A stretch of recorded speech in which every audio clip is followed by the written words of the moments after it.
बिस्मिल्लाहिर्रहमानिर्रहीम। अस्सलामुअलैकुम नाजरीन, मैं हूं नासिर रीचन और आप देख रहे हैं यूनिटी न्यूज़। नाजरीन, आज हम गुफ्तगू करेंगे हालिया होने वाले कौमी और सूबाई नशिस्तों पर होने वाले इंतखाबात और मौजूदा हुकूमत को दरपेश मसाइल के हवाले से। जैसे कि आप सब जानते हैं, अभी जो हालिया इंतखाबात हुए हैं सूबाई और कौमी असम्बली की नशिस्तों पर, उनमें एक कौमी नशिस्त जो पाकिस्तान पीपल्स पार्टी जीत चुकी है, एक पाकिस्तान तहरीक इंसाफ और इसके अलावा एक का नतीजा अभी बाकी है और बाकी जो दो सूबाई नशिस्तें थी वो पाकिस्तान मुस्लिम लीग नून जीत चुकी है।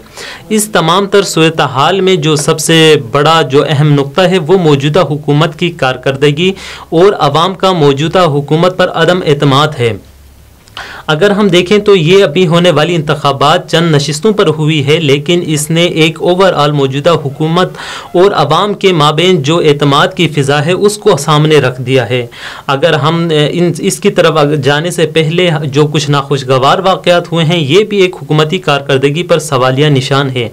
यानी मुराद है डस्का शहर का। अगर हम बात करें NA-75 का, जहां पर जो नाखुशगवार वाक़यात हुए हैं, फायरिंग का सिलसिला वहां पर हुआ है। इसके अलावा इस लड़ाई झगड़े में 2 अफराद भी मारे जा चुके हैं। इन तमाम तर सूरत हाल के बाद इलेक्शन कमीशन ने NA-75 के हतमी नताइज को फ़िलहाल रोक दिया गया है, चूँकि वहाँ पर कुछ नाखुशगवार वाक़यात पेश आए थे। इसके अलावा वहाँ पर एक वैसे तो पाकिस्तानी सियासत में नए बहाने और इल्ज़ामात, एक दूसरे पर इल्ज़ाम तराशी, लड़ाई झगड़ा, फसाद, फायरिंग का सिलसिला तो होता हुआ आ रहा है, लेकिन आज की इस सियासत में एक चीज़ का इजाफा हुआ है और वो है धुंध का।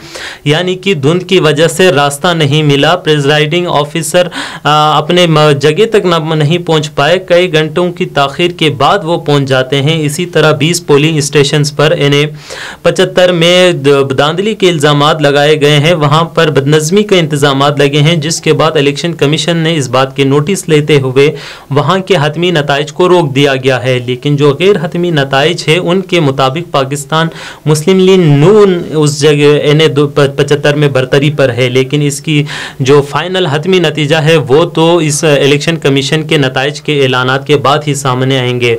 बहरहाल NA-75 में जो कुछ भी हुआ ये हुकूमती कारकर्दगी पर सवालिया निशान है, खुसूसन इमरान खान पर, जो पिछले 25 सालों से जो दीगर हुकूमतें हैं उन पर हमेशा तनकीद और सवालात उठाते आए हैं कि धांधली होती है, शफाफ इलेक्शन नहीं होता, इंतज़ामात सही नहीं होते, और आज उसी की हुकूमत में उसी के ही ज़ेर निगरानी वहाँ पर लड़ाई झगड़े, फसाद, कत्ल तक वहाँ पहुँच जाते हैं, बदनज़मी हो जाती है और इंतखाबात रोक दिए जाते हैं। लिहाजा ये इमरान खान के लिए लम्हे फ़िक्रिया है। इसके अलावा जो पाकिस्तान तहरीक इंसाफ को जो बड़ा धचका लगा वो उसके अपने आबाई इलाके नौशहरा में लगा, जो कि PTI का गढ़ कहलाया जाता था, लेकिन बदकिस्मती से वहाँ पर PTI हार चुकी है और मुस्लिम लीग नून वहाँ पर जीती है, जिसने जो PTI की नशिस्त जहां जीती थी सूबाई, उसकी खुशी भी मान पड़ गई है। और वहां पर जो इलेक्शन के नताइज है वो अगर हम देखें तो PTI को अपने ही हलक़े में मुस्लिम लीग नून ने शिकस्त दी है। इसके अलावा जो पाकिस्तान तहरीक इंसाफ को बड़ा धचका लगा वो वहाँ के सूबाई वज़ीर लियाकत खटक, जो कि पाकिस्तान के वज़ीर दिफा परवेज़ खटक के भाई है, उनकी जानिब से भी लगा है। उनको वहाँ पे इलेक्शन के नताइज सामने आने के बाद बरतरफ कर दिया गया है। उन पर इल्ज़ाम आए थे कि उन्होंने पाकिस्तान मुस्लिम लीग नून का साथ दिया था। और इन तमाम तर सूरत हाल में अभी तक के वाक़यात हालात को अगर हम देखें तो मौजूदा हुकूमत अपना तकरीबन 2.5 साल का अरसा पूरा कर चुका है, और इस 2.5 साल अरसे के बाद नए इंतखाबात होते हैं और आवाम उनको एक तरह से उन्हीं के हलकों में रिजेक्ट करते हैं। तो इसका मतलब है कि जो आवाम का इनके ऊपर जो एतमाद की फ़िज़ा थी वो अब कम हो चुकी है। आवाम खुसूसन, चूँकि इसकी कुछ वजूहात है, वो ये है कि मौजूदा हुकूमत में महंगाई कदरे इजाफ़ा हुआ है, खुसूसन पेट्रोलियम मसनूआत और अशिया खुर्दनोश में काफ़ी इजाफ़ा हुआ है, जिसने गरीब आवाम को हुकूमत पर जो एतमाद थे, खुसूसन इमरान खान के जो इलेक्शन से पहले दावे थे, उनकी जो आवाम को रिलीफ देने के ऐलानात थे, उससे आवाम काफ़ी खुश थे। लेकिन हुकूमत के 2.5 अरसे में आम आवाम को कोई रिलीफ नहीं हुई है।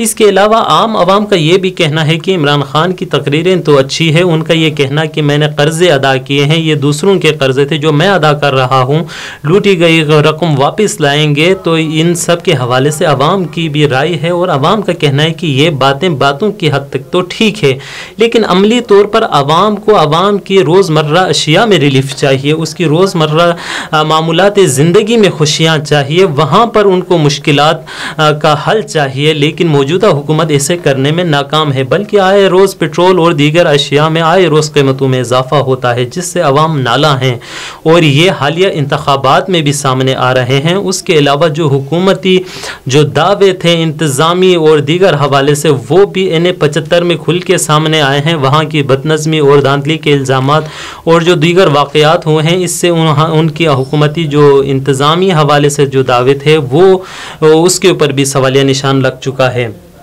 इन तमाम तर सूरत हाल में पाकिस्तान पीपल्स पार्टी, पाकिस्तान तहरीक इंसाफ को इस वक्त दो अहम ख़तरे हैं। एक इसके अंदरूनी ख़तरा है, एक उसको बैरूनी ख़तरा है। अंदरूनी ख़तरा पार्टी के अंदर बदनज़मी और पार्टी बाजी की फ़िज़ा कायम है, जिसकी एक हालिया सबूत हम परवेज़ खटक के बाई लियाकत खटक के तौर पर हम देख सकते हैं सामने। उसके अलावा इससे पहले परवेज़ खटक साहब ने भी ख़ुद एक दफ़ा ये बयान में, ये तकरीर में कहा था कि अगर मैं चाहूँ तो इमरान खान की हुकूमत एक दिन भी न चल पाए। लिहाजा ये मौजूदा हुकूमत की अंदरूनी जो पार्टी बाजी है उसको अयां करती है, और एक हुकूमत के लिए जब अंदरूनी तौर पर उसकी में पार्टी बाजियां हो तो हुकूमत को आगे बढ़ाना, हुकूमत को इस्तेहकाम तक की तरफ ले जाने में मुश्किलात पेश आती है। लिहाजा ये एक अहम पाकिस्तान तहरीक इंसाफ के लिए इस वक्त मसला बना हुआ है। दूसरी जानिब पाकिस्तान तहरीक इंसाफ के लिए सबसे बड़ा मसला PDM का है, अपोजिशन जमातों का है, अपोजिशन जमातों की इत्तेहाद का है।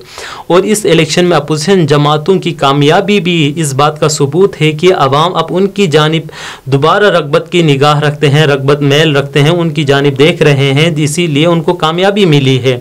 तो लिहाजा ये इमरान हुकूमत के लिए एक अहम चैलेंज भी है, एक अंदरूनी चैलेंज, एक बैरूनी चैलेंज। इसके अलावा अभी सेनेट का चैलेंज तो बाकी ही है। लिहाजा इमरान खान को चाहिए कि दावों और खिताबात के सिलसिले को एक दफ़ा आप रोक दें, और मज़ीद जो आपका 2.5 साल जो पीरियड बचा है, इसमें आप आम आवाम की आम ज़िंदगी को, रोज़मर्रा ज़िंदगी को आप उसमें रिलीफ देने की कोशिश करें। आम आवाम को इस महंगाई के जिनको काबू करें, आम आवाम की जो दस्तरस से आप हर चीज़ दूर होती जा रही है, इसको आप कंट्रोल करें।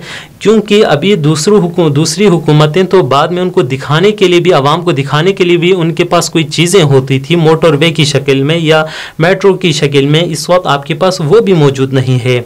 तो लिहाजा इस वक्त मौजूदा हुकूमत इमरान खान और उनकी जमात के लिए जो अहम मसले हैं वो एक इनकी अंदरूनी पार्टी बाजियाँ हैं, दूसरी जानिब इनको PDM और अपोजिशन की जानिब से जो दबाव है वो है, तीसरी जो सबसे बड़ी मुश्किल है वो आम आवाम की जानिब से है। चूँकि महंगाई का जो जिन है वो इस कदर बेकाबू हो चुका है, आवाम सरापा एहतिजाज है।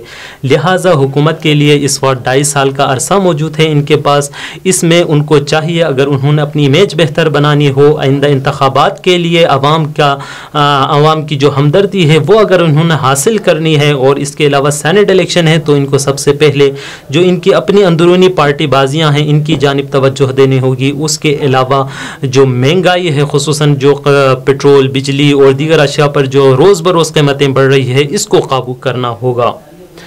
देखते हैं कि आइंदा इन तमाम इंतखाबात और दीगर आइंदा 2.5 साल का अरसा पाकिस्तान तहरीक इंसाफ कैसे बसर करती है और आवाम को क्या रिलीफ देती है। नेक्स्ट प्रोग्राम तक के लिए नासिरीन चैन को इजाज़त दीजिए। खुदा हाफिज़।